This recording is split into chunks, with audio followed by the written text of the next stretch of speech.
வட்டுவாக்கல் பழைய பாலத்தின் ஒரு பகுதி தமிழின அழிப்பின் நினைவு சின்னமாக பேணி பாதுகாக்கப்பட வேண்டும். ரவிகரன் எம்பி வலியுறுத்தல். யாழ்ப்பாண பல்கலைக்கழக முகாமைத்துவ பீடத்திற்குள் முகத்தை மூடியவாறு மதிலேறி பாய்ந்து வந்தவர்களை விசாக்குட்டி உடைத்தனர். தாயக சொல்லிசை பாடகர் பயங்கரவாத தடுப்புச் சட்டத்தில் விளக்கமறியல். ஈஸ்டர் தாக்குதல் கோட்டாபாய உள்ளிட்ட மூவருக்கு பயண தடை. நெடுந்தீவுக்கு இந்திய உயர்ஸ்தானிகர் இன்று விஜயம்.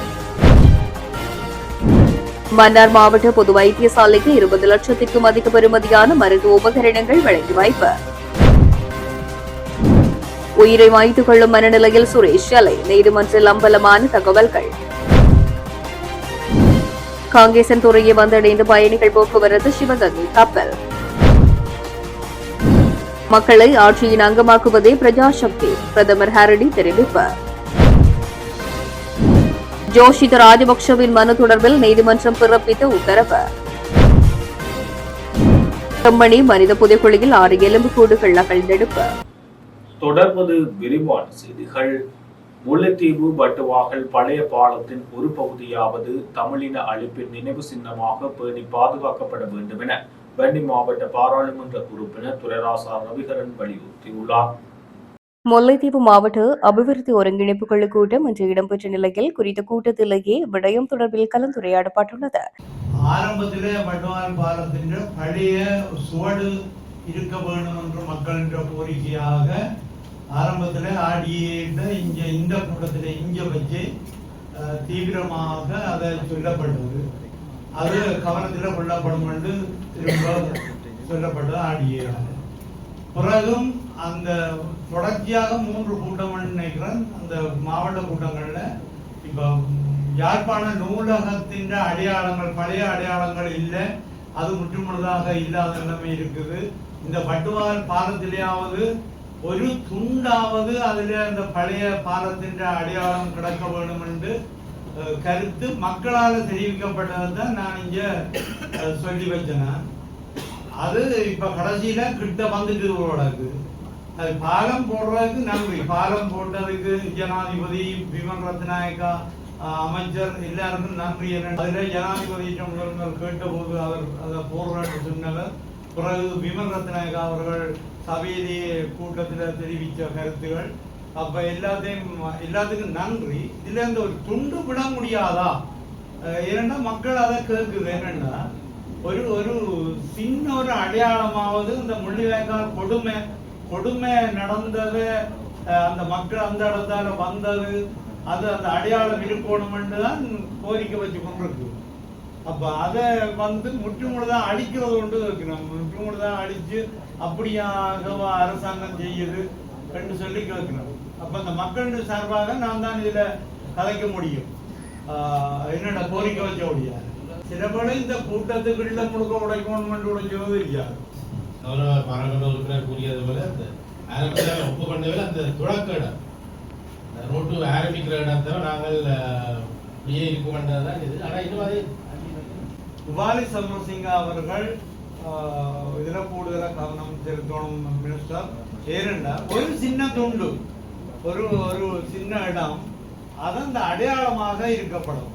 அது ஏனென்றால் மிகப்பெரிய இனப்படுகொலை நடந்ததுக்கான சாட்சியம் அந்த நந்திக்கடல் பாலம் என்ற இதுகளை மக்கள் எதிர்பார்க்க. அதனால அதுல உங்களுடைய ஆதரவும் அதுக்கு இருந்த பேர் தான் வரும். ஏனென்றால் அது நிச்சயமாக அதை நீங்கள் எப்படியாவது விடணும். அந்த ஒரு துண்டு விடணும். இல்லாட்டிக்கு முழுக்க அழிச்சால் நீங்களும் சேர்ந்து செய்கிறீங்களோட எண்ணம் தான் எங்களுக்கு.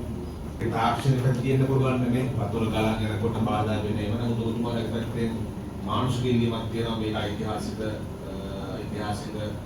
පාලමක්, ඓතිහාසික සිදුවීම් වලට සම්බන්ධ වෙච්ච පාලමක්. ඒ නිසා අපි කතා කරලා කියන මොනවා හරි තාක්ෂණයට එහෙම නැත්නම් වතුර සිස්ටම් වල බාධාවක් වෙන්න යම් ප්‍රමාණයක් අපි තියන්න අපි කතා කරලා දෙන්න. யாழ்ப்பாண பல்கலைக்கழக முகாமைத்துவ பீடத்துக்குள் மதிலேறி பாய்ந்து அத்துமீறி நுழைந்த நபர்களே விசாகூட்டினை சேதப்படுத்தினர்.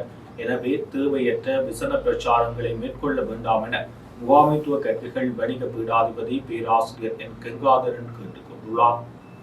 யாழ்ப்பாண பல்கலைக்கழக முகாமைத்துவ கற்கைகள் வணிக பீடத்தில் அமைக்கப்பட்டிருந்த வெசாக்கூடு கடந்த 31ஆம் தேதி ஞாயிற்றுக்கிழமை நள்ளிரவு இனம் தெரியாத நபர்களினால் சேதமாக்கப்பட்ட சம்பவம் தொடர்பில் முகாமைத்துவ கற்கைகள் வணிக பீடாதிபதி வெளியிட்டுள்ள செய்திக்குறிப்பிலேயே அவ்வாறு குறிப்பிடப்பட்டுள்ளது.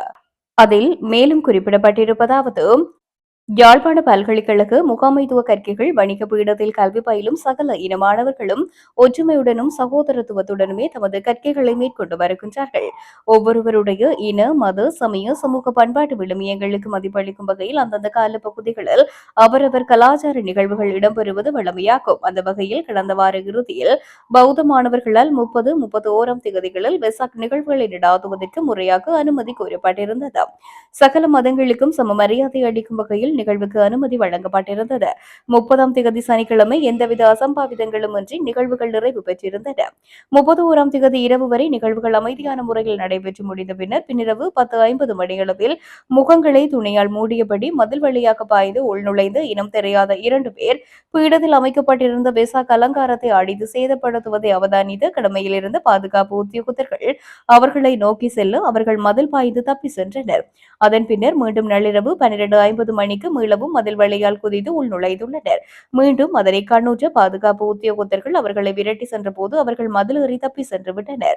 சம்பவம் தொடர்பில் அந்த நேரத்தில் பீடாதிபதிக்கு அறிவிக்கப்பட்டு உடனடியாக தேவையான நடவடிக்கைகள் எடுக்கப்பட்டன. சம்பவம் தொடர்பில் கோப்பாய் போலீஸ் நிலையத்தை சேர்ந்த அதிகாரிகள் பீடத்துக்கு விரைந்து வந்து தகவல்களை பெற்றதோடு மறுநாள் துணைவேந்தரின் அறிவுறுத்தலுக்கு அமைய பதிவாளரினால் போலீஸ் நிலையத்தில் முறைப்பாடு செய்யப்பட்டு இவ்வநாகரிக செயலில் ஈடுபட்டவர்களை கண்டுபிடிப்பதற்கான விசாரணைகள் முடுக்கிவிடப்பட்டுள்ளன. தற்போது பீடத்தில் வழமையான கற்கை நடவடிக்கைகள் ஒற்றுமையாக நடைபெறுகின்றது. இதற்கிடையில் இச்சம்பவத்தின் அடிப்படையில் இன நல்லுறவை பாதிக்கும் வகையிலான தேவையற்ற பிரச்சாரங்களும் செய்திகளும் பரவிய வண்ணம் உள்ளன.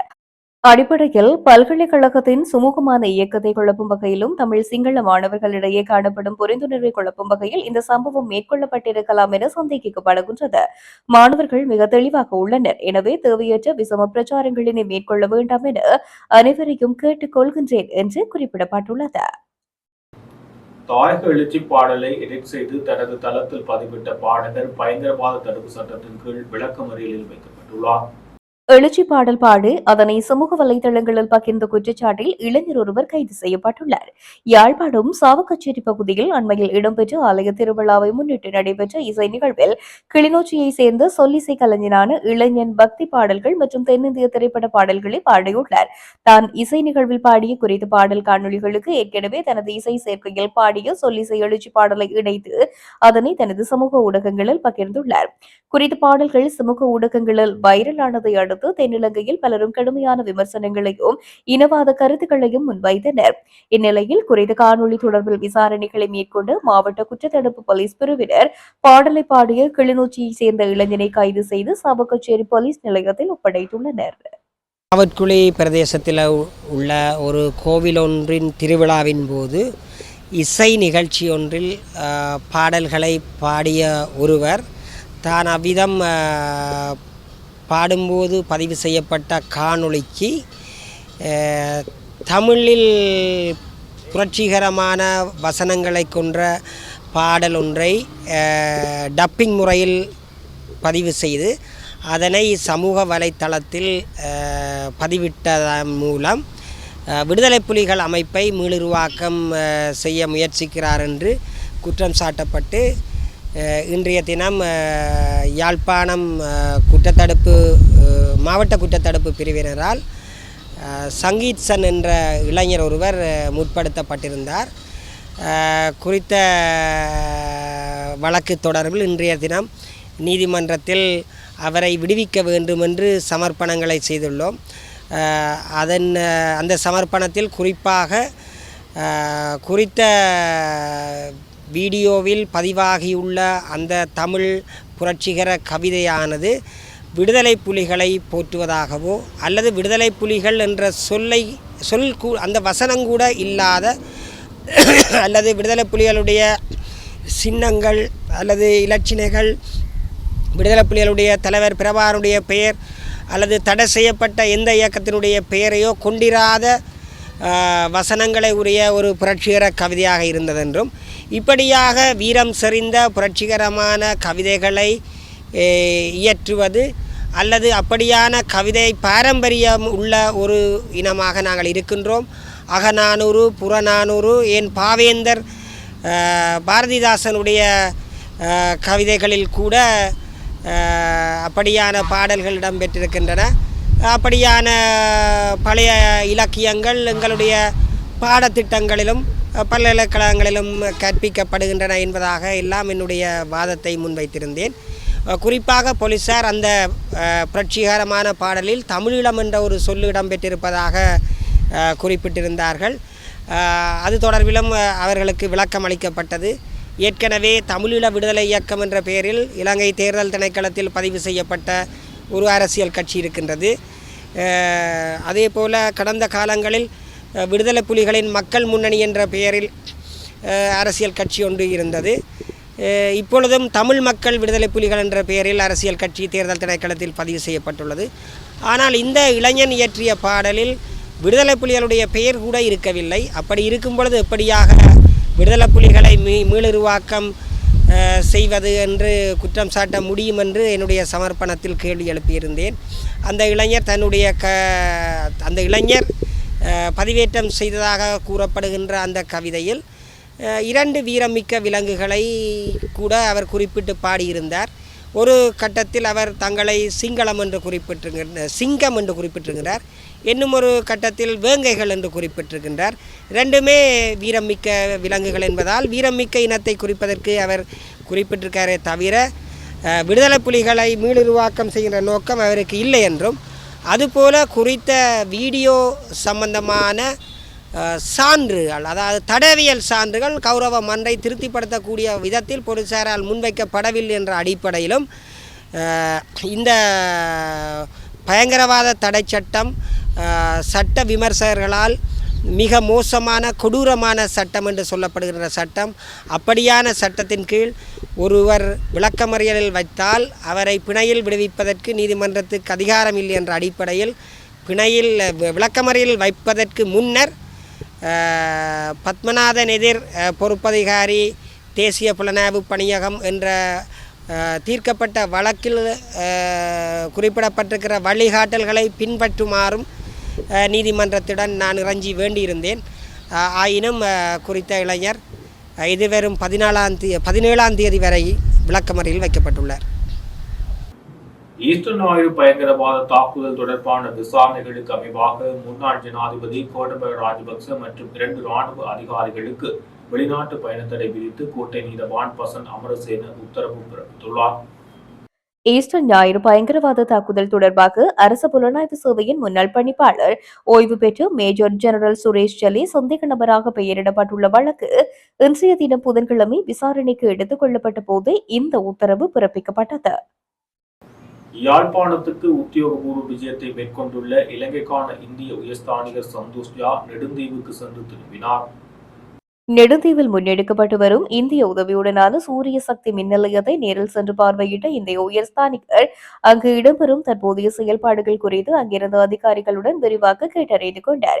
இந்திய உயர்ஸ்தானிகரின் இந்த முக்கிய விஜயத்தின் போது வடமாகாண ஆளுநர் வேதநாயகன், யாழ்ப்பாணத்துக்கான இந்திய துணை தூதுவர் சாய்முரளே மற்றும் இந்திய தூதரகத்தின் உயரதிகாரிகள், நெடுந்தீவு பிரதேச செயலாளர் பிரபாகரன் என்று பலரும் உடனிருந்தனர்.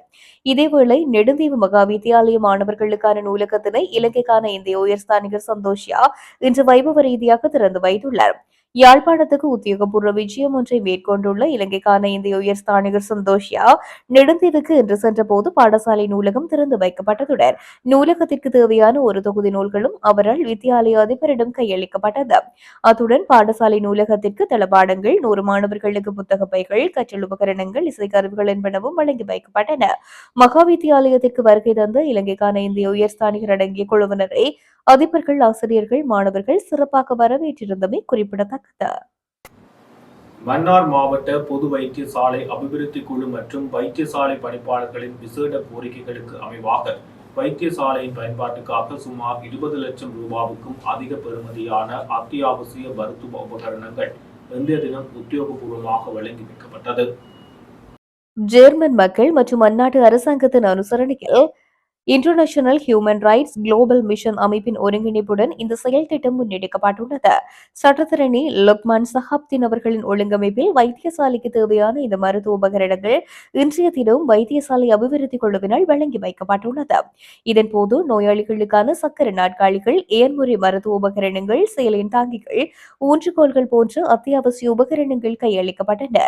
குறித்த மருத்துவ உபகரணங்களை மன்னார் மாவட்ட பொது வைத்தியசாலை பணிப்பாளர் வைத்தியர் MHM ஆசாத் வைத்தியசாலை அபிவிருத்தி குழு உறுப்பினர்களிடமிருந்து வைபவ ரீதியாக பெற்றுக் கொண்டார். முன்னதாக சட்டத்தரணி லுக்மான் சஹாப்தீன் ஒழுங்கமைப்பில் சுமார் 70 லட்சம் ரூபாய் பெறுமதியான மருத்துவ உபகரணங்கள் மன்னார் பொது வைத்தியசாலைக்கு வழங்கி வைக்கப்பட்டிருந்தமை குறிப்பிடத்தக்கது. ஈஸ்டர் ஞாயிறு பயங்கரவாத தாக்குதல் தொடர்பாக குற்றப்புலனாய்வு திணைக்களத்தின் காவலில் உள்ள அரசு புலனாய்வு சேவையின் முன்னாள் தலைவர் மேஜர் ஜெனரல் சுரேஷ் சாலே தவறான முடிவெடுத்து உயிரை மாய்த்துக் கொள்ளும் மனநிலையில் இருப்பதாக அவரது வழக்கறிஞர் தெரிவித்துள்ளார். இன்று கொழும்பு கோட்டை நீதவான் நீதிமன்றத்தின் வழக்கு விசாரணைக்கு எடுத்துக் கொள்ளும் போது இவ்வாறு தெரிவித்தனர். தாக்குதலை திட்டமிட்டதாக சந்தேகத்தின் பேரில் கைது செய்யப்பட்டு விசாரணைகளில் 3வது சந்தேக நபராக பெயரிடப்பட்ட சுரேஷ் சாலை சார்பாக ஜனாதிபதி சட்டத்தரணி ஷவேந்திர பெர்னாண்டோ மற்றும் சட்டத்தரணி அசித் ஸ்ரீவர்தன் ஆகியோர் தாக்கல் செய்த மனுவின் மூலம் இந்த விஷயங்கள் நீதிமன்றத்தில் முன்வைக்கப்பட்டன. கொழும்பு கோட்டை நீதிவான் ஃபசன் அமரசேன முன்பு முன்னிலையான வழக்கறிஞர்கள் தங்கள் கட்சிக்காரர் குற்றப்புலனாய்வு துறையில் சித்திரவதைக்குள்ளாக்கப்பட்டதாக சுட்டிக்காட்டினர். இதுவரை வெளியிடப்பட்ட தடயவியல் மருத்துவ அறிக்கைகளின்படி அவர் கடுமையான பதற்றம், மனச்சோர்வு மற்றும் அதிர்ச்சிக்கு பிந்தைய மன அழுத்த கோளாறு ஆகியவற்றால் பாதிக்கப்பட்டுள்ளார் என்பது தெரியவந்துள்ளது. அவர் எதிர்கொண்டதாக கூறப்படும் மனிதாபிமானமற்ற செயல்களே இந்த நிலைகளுக்கு முக்கிய காரணம் என்று வழக்கறிஞர்கள் நீதிமன்றத்தில் சுட்டிக்காட்டியுள்ளனர். இந்த கடுமையான மனநல பாதிப்பை கருத்தில் கொண்டு சுரேஷ் சலேவை குற்றப்புலனாய்வு துறையின் காவலில் இருந்து உடனடியாக விடுவித்து அவரை மற்றும் ஒரு பொருத்தமான இடத்திற்கு மாற்றுமாறும் அவருக்கு தேவையான மனநல மருத்துவ சிகிச்சையை வழங்க நடவடிக்கை எடுக்குமாறும் வழக்கறிஞர்கள் நீதிவானிடம் கோரியுள்ளனர். இருப்பினும் இந்த மனு விசாரணைக்கு அளிக்கப்பட்ட போது அரசு தலைமை வழக்கறிஞர் துறை, குற்றப்புலனாய்வு துறை அல்லது பாதிக்கப்பட்ட தரப்பு சார்பில் எந்த வழக்கறிஞரும் நீதிமன்றத்தில் முன்னிலையாகவில்லை என்று கூறப்படுகின்றது. அதன்படி நீதிபதி ஃபசன் அமரசேன முன்வைக்கப்பட்ட அனைத்து உண்மைகளையும் பரிசீலித்த பின்னர் சம்பந்தப்பட்ட தரப்பினருக்கு அறிவிப்புகளை அனுப்ப நடவடிக்கை எடுத்துள்ளார். மேலும் இந்த மனு தொடர்பாக தனது வாதங்களை முன்வைப்பதற்காக குற்றப்புலனாய்வு திணைக்களத்தை நாளை பிற்பகல் 2 மணிக்கு நீதிமன்றத்தில் முன்னிலையாகுமாறு உத்தரவிட்டு வழக்கை மீண்டும் விசாரணைக்கு அளிக்க நீதிமன்றம் தீர்மானித்துள்ளது. இலங்கை உட்பட 60 நாடுகள் மீது புதிய வரிகளை விதிக்க அமெரிக்கா திட்டமிட்டுள்ளதாக தகவல்கள் வெளியாகியுள்ளது. கட்டாய உழைப்பை பயன்படுத்தி உற்பத்தி செய்யப்படும் பொருட்களின் இறக்குமதியை தடை செய்யவும் அதற்கு எதிரான சட்டங்களை நடைமுறைப்படுத்த தவறிய 60 நாடுகளுக்கு அமெரிக்க வர்த்தக பிரதிநிதி அலுவலகம் புதிய வரிகளை விதிக்க பரிந்துரைத்துள்ளது. புதிய வரிகள் விதிக்க பரிந்துரைக்கப்பட்ட நாடுகளில் இலங்கையும் அடங்குவதாக தெரியவந்துள்ளது. பிரதிநிதி அலுவலகம் 60 நாடுகளுக்கு 2 வரி விகிதங்களை பரிந்துரைத்துள்ளது. அதற்கமைய 46 நாடுகளுக்கு 12.5% வரி விகிதத்தை பரிந்துரைத்துள்ளது. இலங்கையை தவிர இத்தகைய உயர் வரி விதித்ததை பரிந்துரைத்த நாடுகளில் சீனா, இந்தியா, ஜப்பான் மற்றும் தென்கொரியாவும் அடங்கும். மேலும் கனடா, மெக்சிகோ, ஐரோப்பிய ஒன்றியம், பங்களாதேஷ், கம்போடியா, மலேசியா, தாய்வான் மற்றும் பிரித்தானியா ஆகிய நாடுகளுக்கு இந்த அமைப்பு 10% வரி விகிதத்தை பரிந்துரைத்திருந்தது. அமெரிக்காவிற்கு ஆடை ஏற்றுமதி செய்வதில் இலங்கையுடன் போட்டி போடும் நாடுகளான பங்களாதேஷ், கம்போடியா மற்றும் மலேசியா ஆகியவற்றுக்கு 10% என்ற குறைந்த வரி விகிதம் விதிக்கப்பட்டுள்ளதே இதில் முக்கிய அம்சமாகும். இலங்கைக்கு 12.5% வரி விதிக்கப்பட்டுள்ளதனால் இது இலங்கையில் எதிர்மறையான தாக்கத்தை ஏற்படுத்தும் என்று பொருளாதார ஆய்வாளர்கள் தெரிவித்துள்ளனர். நாகப்பட்டினத்தில் இருந்து இன்று காலை பயணத்தை ஆரம்பித்த சுபம் நிறுவனத்தின் சிவகங்கை கப்பலானது காங்கேசன்துறையை வந்தடைந்துள்ளது. காலை 7:55 மணியளவில் நாகப்பட்டினத்தில் இருந்து பயணத்தை ஆரம்பித்த குறித்த கப்பல் பிற்பகல் 12:55 மணியளவில் காங்கேசன்துறையை வந்தடைந்தது. பின்னர் மீண்டும் 2:30 மணிக்கு காங்கேசன்துறையில் இருந்து பயணத்தை ஆரம்பித்தது. இதன்போது இந்தியாவில் இருந்து 93 பயணிகள் இலங்கைக்கு வந்ததுடன் 79 பயணிகள் இலங்கையில் இருந்து இந்தியாவை நோக்கி பயணித்தனர். குறித்த கப்பலானது சில வாரங்களுக்கு முன்னர் காங்கேசன்துறையில் இருந்து நாகப்பட்டினம் நோக்கி பயணித்த நிலையில் அசாதாரண காலநிலை காரணமாக சேதமடைந்தது. இதனால் ஒரு சில வாரங்கள் பயணிகள் போக்குவரத்து சேவையில் ஈடுபடவில்லை. அதனைத் தொடர்ந்து சிவகங்கை கப்பலானது மீண்டும் இன்று முதல் பயணிகள் போக்குவரத்தில் ஈடுபட ஆரம்பித்துள்ளமை குறிப்பிடத்தக்கது. பிரஜாசக்தி வேலை திட்டமானது தற்போதைய மக்கள் நேய அரசாங்கத்தின் ஜனநாயக பண்புகளை வெளிப்படுத்தும் ஒரு முக்கிய கட்டம் என்றும் அந்த பிரதேசங்களுக்குரிய தனித்துவமான பொருளாதார முறைகளை இனம் கண்டு கிராமங்களை அபிவிருத்தி செய்வதே இந்த திட்டத்தின் பிரதான நோக்கமாகும் என பிரதமர் கருணி அமரசூரிய தெரிவித்துள்ளார். கிராமிய அபிவிருத்தி மூலம் நாட்டின் பொருளாதாரத்தை மக்களை பங்காளிகளாக்குவதற்காக கிராமிய அபிவிருத்தி, சமூக பாதுகாப்பு மற்றும் சமூக வலுவூட்டுகை அமைச்சினால் நடைமுறைப்படுத்தப்படும் பிரஜாசக்தி வறுமை ஒழிப்பு தேசிய இயக்கத்தின் 1000 கிராமங்களில் 1000 பணிகள் திட்டத்தில் கொழும்பு மாவட்ட ஆரம்ப பணிகள் நேற்றைய தினம் செவ்வாய்க்கிழமை நடைபெற்றது. ஹஸ்பாவ நாமுமுவ கிராம உத்தியோகத்தர் பிரிவில் தரிசு இடங்களாக கிடந்த வயல்களை மீண்டும் பயிர் செய்யும் பிரஜாசக்தி அபிவிருத்தி சபையின் வேலை திட்டத்தை உத்தியோகபூர்வமாக ஆரம்பித்து வைத்து உரையாற்றும் போதே பிரதமர் இக்கருத்தை கூறினார். இங்கு தொடர்ந்தும் கருத்து தெரிவித்த பிரதமர், அரசாங்கத்தின் மக்கள் நேய ஆட்சியின் ஜனநாயக பண்புகளை வெளிப்படுத்தும் ஒரு முக்கிய சந்தர்ப்பமாக இந்த பிரஜாசக்தி வேலை திட்டத்தை அடையாளப்படுத்தலாம். மக்கள் நேய ஆட்சி என்பது அரசாங்கம் மாத்திரம் தனித்து செயற்படுவதல்ல, மாறாக அது அரசாங்கம், அரசு உத்தியோகத்தர்கள் மற்றும் பொதுமக்கள் ஆகிய அனைத்து தரப்புகளும் இணைந்து மேற்கொள்ளும் ஒரு கூட்டு முயற்சியாகும் என்பதையே இத்திட்டத்தின் பெயர் உணர்த்துகின்றது. தேர்தல் காலங்களில் மாத்திரம் ஆட்சியாளர்கள் மக்களுடன் இணைந்து இயங்குவதல்ல, மாறாக மக்களை ஆட்சியின் ஒரு அங்கமாக மாற்றி செயல்பாட்டு ரீதியாகவே அவர்களின் பங்களிப்பை பெற்றுக் கொள்வதே இந்த எண்ணக்கரு. இந்த பிரஜாசக்தி வேலை திட்டத்தின் ஊடாக சகல கிராம உத்தியோகத்தர் பிரிவுகளிலும் ஸ்தாபித்திருக்கின்றோம். பெயரளவிலான வலுவூட்டல் திட்டங்கள் இதற்கு முன்பும் நாட்டில் இருந்தன, ஆனால் அவற்றின் மூலம் மக்களுக்கு உரிய பலன் கிடைக்கவில்லை.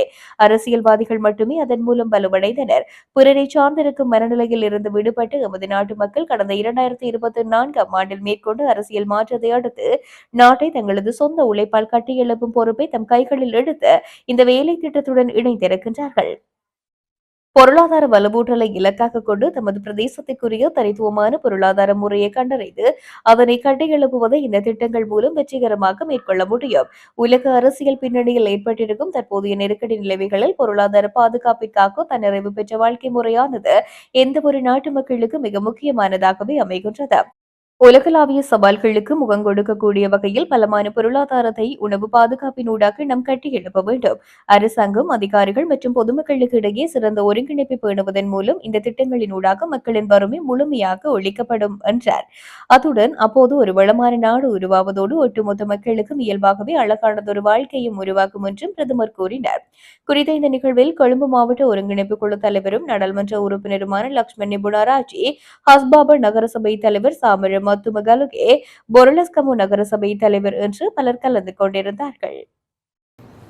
ஜோசித ராஜபக்ச தாக்கல் செய்த மறுசீராய்வு மனுவை விசாரிக்க மேன்முறையீட்டு நீதிமன்றம் திகதி குறித்து உத்தரவிட்டுள்ளது.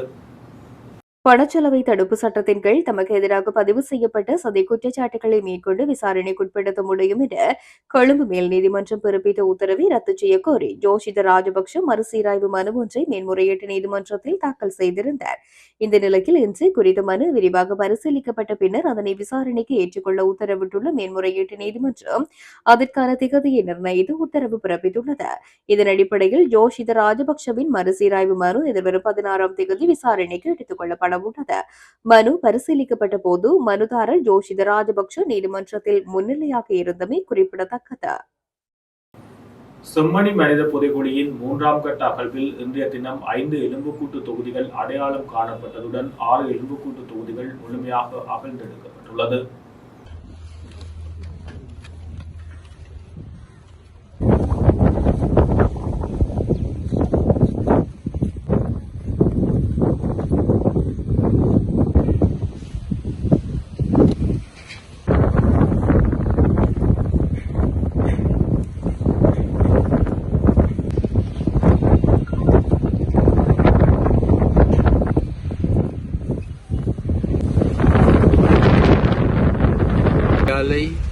சித்துப்பாத்தி செம்மணி மனித புதைகுழி வழக்கின் இன்றைய 15ஆம் நாள் 5 மனித எண்பு தொகுதிகள் அடையாளம் காணப்பட்டு 6 மனித எண்பு தொகுதிகள் அகழ்ந்தெடுக்கப்பட்டிருக்கின்றன. மொத்தமாக இதுவரை 275 மனித எண்பு தொகுதிகள் அடையாளப்படுத்தப்பட்டு 272 அகழ்ந்தெடுக்கப்பட்டிருக்கின்றன. இந்த 3ஆம் கட்ட அகழ்வு பணியில் இதுவரை 34 மனித எண்பு தொகுதிகள் அகழ்ந்தெடுக்கப்பட்டிருக்கின்றன. நாளை 16ஆம் நாள் இந்த அகழ்வு பணி தொடர்ந்து நடைபெற இருக்கின்றன. இன்று சார்ந்த பொருட்கள் ஒன்றும் அடையாளப்படுத்தப்படவில்லை. ஆர்டிபெக்ஸ் நேற்றைய 101 சார்ந்த பொருள் காணப்படுகிறது. அதைவிட இன்றைக்கு எண்பு குவியல்களாக 2 குவியல்கள் அக்யூமுலேஷன் 18 19 அடையாளப்படுத்தப்பட்டது. அந்த குவியல்களும் சான்று பொருட்களாக எடுக்கப்பட்டு பாதுகாக்கப்பட்டது. இன்றைய சிறுவர்கள் குழந்தைகள் எங்கு போகிறார்கள்? 3-4 சிறுவர்களை உயிர்களாக அடையாளப்படுத்தப்பட்டதில் அதிகமான மண்டை ஓடுகள் காணப்பட்டது. இப்போ அந்த எண்பு குவியல்கள் எடுக்கப்பட்டது போது அந்த மண்டை சுற்றுகளான மண்டை ஓடாக இல்லாமல் இளைஞர்களை காணப்பட்டது எடுக்கப்பட்டு பாதுகாக்கப்பட்டது. பல்கலைக்கழக மாணவர்களுக்கு ஒரு பகுதி ஒதுக்கப்பட்டிருக்கிறது. ஒரு பல்கலைக்கழக மாணவர்களுக்கு அந்த அகழ்வு பணி நடைபெற்றுக் கொண்டிருக்கின்றது. அந்த பகுதிகளுக்குள் எண்புகள் காணப்படுகின்றன. ஆனால் இன்னும் இலக்கமிடப்படவில்லை. அதனுடைய எண்ணிக்கைகள் கூறக்கூடியதாக அது அகழ்வாய்வு தளம் ஒன்றாகவே கருதப்படுமா? ஒன்றாகவே கருதப்படும். அதில் 6 அடி மீதான சில விறப்புகளால் விண்ணப்பங்கள் செய்யப்படும். நன்றி. ஆனால் இப்போது முதற்கட்ட நடவடிக்கைகளால் இங்கு நடைபெறுகின்றது. இது 3-4 கட்டங்களாக மாற இருக்கும். முதலாவதாக இந்து தொகுதிகளை அகழ்ந்தெடுக்கின்ற பணி நடைபெறுகின்றது. பிற்பாடு அந்த எடுக்கப்பட்ட இந்து தொகுதிகளும் ஆய்வு செய்யப்படும். அதற்கான வயது, பால் பிரிவு, பிறப்புக்கான காரணம் போன்றவை கண்டுபிடிக்கப்பட்ட பிற்பாடுதான் இவ்வாறான நடவடிக்கை செய்யப்படும். அதேதான் நீதிமன்றத்துக்கு அவ்வாறான விண்ணப்பம் செய்யப்படும். நீதவான் நீதிமன்றம் அவ்வாறான கட்டளைகளை ஆக்க முடியாது. அயராட்சியில் இருக்கின்ற நியாய நீதிமன்ற நீதிமன்றங்கள் அவ்வாறான கட்டளைகள் பிறப்பிக்கும் வழக்கில் இணைக்கிறதா இணைக்க முடியாதா என்பது எதிர்காலத்தில் நடைபெற்ற அடையாளப்படுத்தல் எடுக்கப்பட்ட அகழ்ந்தெடுக்கப்பட்ட ஆர்டிபிஎஸ் அடையாளப்படுத்தல் நடைமுறை இங்கே நடந்தது கடந்த அதை திருப்பவும் இன்னொரு தடவை வைக்கிற என்று சொல்லிட்டாங்க. காட்சிப்படுத்தல் நடைபெற்றது. மக்கள் வந்து பார்த்தார்கள். அது அவ்வாறான அளவு தொகை அளவு குறைவாக இருக்கிறது. கட்டளையை வழக்கு தொடர்ந்து சிறப்பு கோரி நிற்கின்ற இத்துடன் ஜெஃப்னா கேலரியின் இரவு நேர பிரதான செய்திகள் நிறைவேறுகிறது. மேலும் செய்திகளை அறிந்து கொள்ள எமது இணையதள பக்கமான www.jeffnagallery.lk என்ற இணையதள பக்கத்துடனும் ஜெஃப்னா கேலரி நியூஸ் என்ற முகப்புத்தக பக்கத்துடனும் இணைந்திருங்கள்.